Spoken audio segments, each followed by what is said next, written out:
Hi, my name's Toby Pierce, and I'd like to share a devotional thought with you today. Have you ever heard the story about astronaut Mike Massimino repairing the Hubble Space Telescope? He tells a very humorous and fascinating story about riding the space shuttle Atlantis up 350 miles up to repair a faulty power supply on the Hubble Space Telescope. So he gets up there and he's a little bit nervous about even just the spacewalk at first. Looking down, he says, looks like it's over a cliff, but the ground is 350 miles away. And the folks who built the Hubble Space Telescope, they had to build it really solid so it would withstand the liftoff and all when they first took it up there. Well, the place that he had to get to this power supply, they had really built solid. It had 117 little screws holding this panel on that he had to get off. Each of those 117 screws had a washer, little tiny washer, and just for good measure, they had glued all the threads. They put glue on all the threads on all of these screws.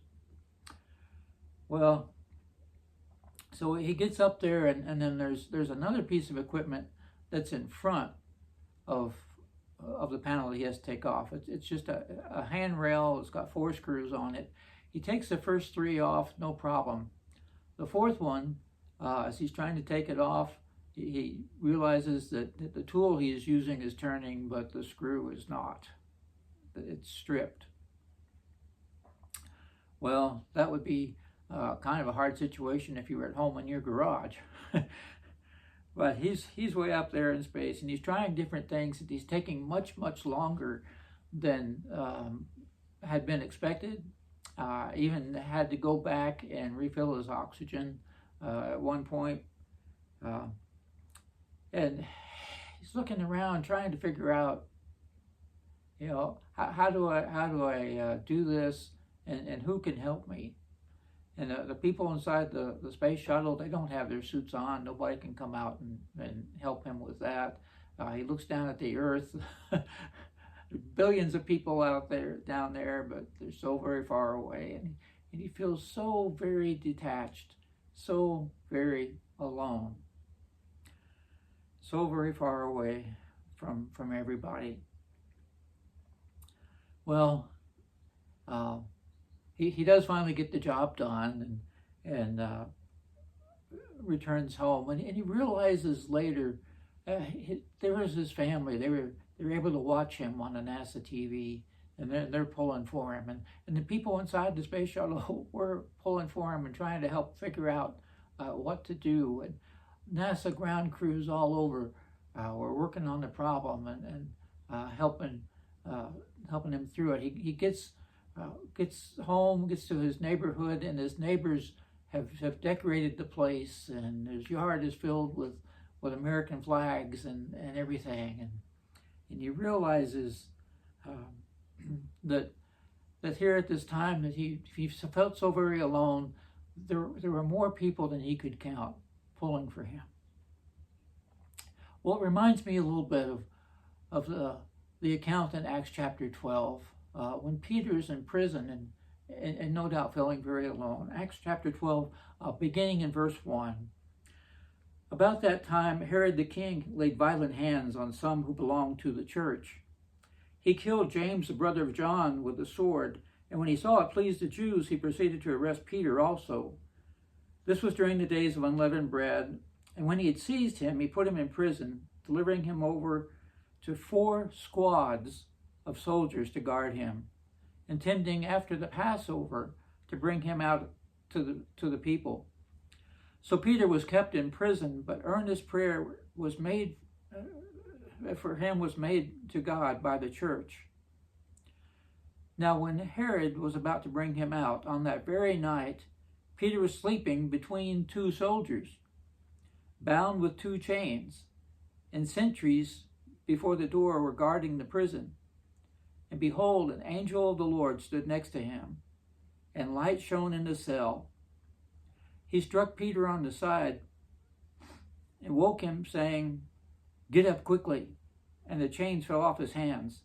And the angel said to him, "Dress yourself, put on your sandals." And he did so. And he said to him, "Wrap your cloak around you and follow me."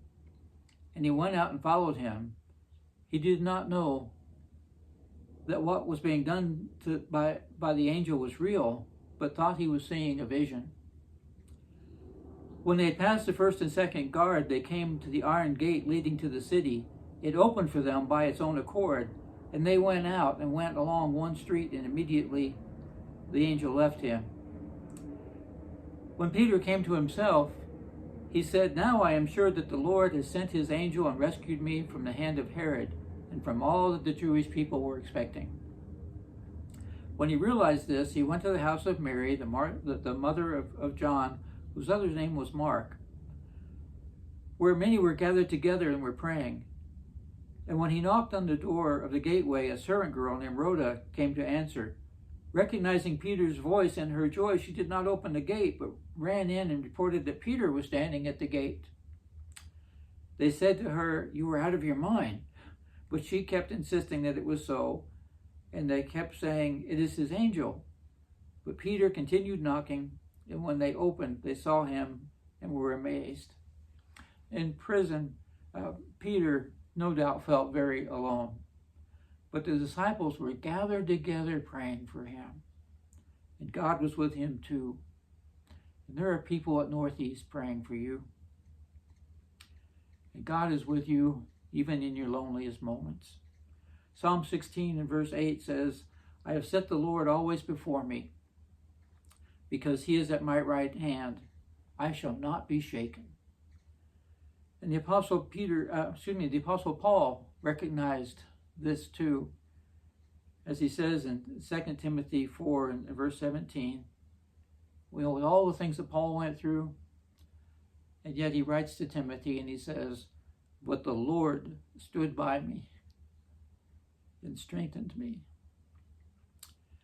God is with you too. You are in our hearts and prayers. I hope you have a blessed day. If you would like more information, or if you'd like to participate in our Bible studies and worship services, we would love to have you come join us at the Northeast Church of Christ in Albuquerque, New Mexico.